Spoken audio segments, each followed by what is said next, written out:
D बाला रजू ने हैदराबाद के मासा टैंक में महकमा अफजाइश मवेशियान के दफ्तर के चेयरमैन का ओहदा संभाला। वजीर तलसानी श्रीवास यादव, वजीर सियाहत और सकाफत श्रीवास गौल, वजीर बरकी जगदीश रेड्डी, राज्यसभा के अरकान बी लिंगैया यादव, एमएलए चिरुमार तिलिंगैया, दारम नागेंद्र, सुभाष रेड्डी और डिप्टी मेयर मोटी श्रीलता इस मौके पर मौजूद थे। वजारत अफजाइश मवेशियान के सेक्रेटरी अनीता राजेंद्र और रामचंद्र भी इस मौके पर मौजूद थे। ఈరోజు బాధ్యత తీసుకుంటున్నానంటే ఆయనకు వచ్చినప్పటి నుంచి అందరు సంతోషపడ్డారు, కానీ నేను ఎక్కువ సంతోషపడ్డా. ఉస్మానియా ఎప్పుడు వచ్చినా కూడా ఆయన గాయకుడు కాదు, మా సాయి చంద్ లాంటి వాళ్ళు చాలా మంది ఉన్నారు. సాయి చంద్ గాయకుడు కాదు, కానీ ఆయన టోను ఆ పాట బాగా నచ్చేది నాకు. ఆ రోజు విద్యార్థి కలిసినప్పుడు తమ్మి పాడినందుకు మళ్ళా పాడతాము మళ్ళా వాడిన కంచుకోవడం, కాకపోతే పాట మీద దృష్టి పెట్టలేదు. గాయకుడిని కాకుండా ఉద్యమకారులు ఉంటాడు. మా సాయి చంద్ పోటీ రాలేదు, ట్రై చేస్తే పోటీ వస్తాడు. కానీ ఏదేమైనా ఈరోజు అందరు కూడా ఓపిక సహనం అనేది ఉంటే మనిషి రాజకీయాల్లో ఓపిక అనేది చాలా అవసరం. కొన్ని సందర్భాల్లో అవకాశాలు వస్తుంటాయి, కొందరికి అవకాశాలు లేటు వస్తుండొచ్చు. కానీ అప్పుడే ఆతృతపడి అరే బాలరాజు యాదవ్కి వచ్చి నాకు రాకపోయా, అప్పుడే రావాలి, ఇవాళనే కావాలంటే అయ్యే పని కాదు. కొందరికి అవకాశాన్ని బట్టి అనేక సమీకరణలను బట్టి అందరికి వస్తాయి. ఉన్న తెలంగాణ అందరు కూడా మన గురించి ఇలా కేసీఆర్ గారు వచ్చిన తర్వాత మన కులం చూస్తే ఏ వృత్తి అయినా చూసుకుందాం. 2000 మరి సీనన్న దగ్గర నన్ను చేర్పిండు ముఖ్యమంత్రి గారు. కాబట్టి ఆ క్రమంలో 2006 ముందు సందర్భంలో నేను పిహెచ్డీ చేయను ఉస్మాన్ సిటీలో ecological studies and Udaya reservoir మీద నేను పిహెచ్డీ చేయనైనా.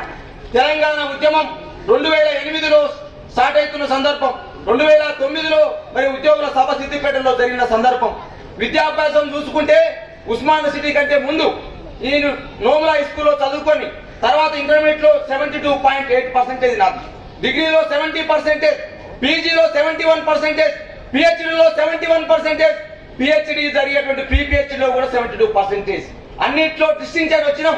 కానీ రాజకీయాలంటే సర్వీస్ చేయాలనే ఆలోచన ఉన్నది ముఖ్యమంత్రి గారు, ధైర్యం ఉంది. కాబట్టి సుమారు ఈ రోజుకి 14 సంవత్సరాలుగా మరి ముఖ్యమంత్రి గారిని నమ్ముకొని తలసాసీనన్న లాంటి వ్యక్తిత్వాన్ని చూసుకుంటూ ముందుకు పోతున్నటువంటి విద్యార్థి నాయకుడిగా ఒక గొప్ప అవకాశాన్ని ముఖ్యమంత్రి గారు నాకు అవకాశం ఇచ్చినారు. ఈ ఉన్నటువంటి జర్నలిస్ట్ అన్నలు రోజు కలుస్తుండే సెక్రటేరియట్లా, రోజు కలుస్తుంది. మా రమణన్నప్పుడు ఇంతకుముందు వచ్చిపోయింది మా జర్నలిస్ట్ అందరు అంటుండేది, ఏంద్రాబాయ్ ఊరికే తిరుగుతున్నా ఏదైనా అడుగురాబాయ్ అంటే అడుగుకుంటేట్టున్నాను. మా ముఖ్యమంత్రి గారు మనకు గమనిస్తూ ఉంటారు, ఏదో సందర్భంలో ఇస్తారని చెప్పేసి అనేది. ఆఖరికి నాగార్జున సాగర్ కూడా మిస్ అయిపోయింది. ఆ సందర్భం 2014లో మిస్ అయిపోయినా. మేము మిస్ అయిన తర్వాతకి పోలైతే ఆగిరో ఇక ఆగుతా ఉంది. మా భార్య ఇంట్లో అడుగుడు, ఏం సంగతి అయ్యాను, రోజు పోతానో తిరుగుతాను, ఏం రావట్లేదు అని ఒకటే ఇంట్లో అడుగుడు. మిత్రులందరూ కూడా ఉన్నాడు.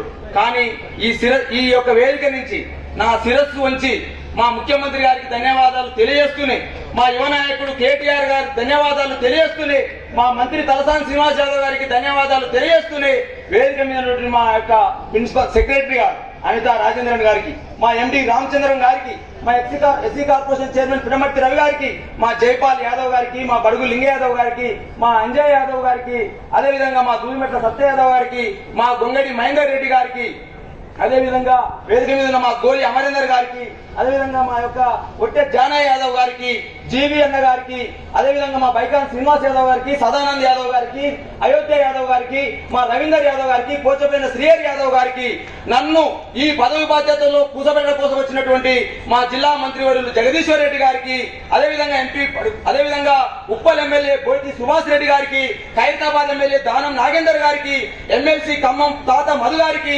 ఎక్స్ ఎమ్మెల్యే పూల రవీందర్ గారికి, పల్లా రాజేశ్వర రెడ్డి గారికి, ఇప్పుడైనటువంటి అదేవిధంగా గ్రంథాలయ చైర్మన్ శ్రీధర్ గారికి, అదేవిధంగా జూలూరి గౌరీశంకర్ సాహిత్య అకాడమీ చైర్మన్ గారికి, అదేవిధంగా మోతే శోభన్ డిప్యూటీ మేయర్ గారికి, అదేవిధంగా నా కోసం అనేక సందర్భాల్లో 13 नाज़रीन, हमारे टीटीवी न्यूज़ को सब्सक्राइब करिए, बेल आइकॉन को प्रेस करिए, शेयर करिए और लाइक करना ना भूलें।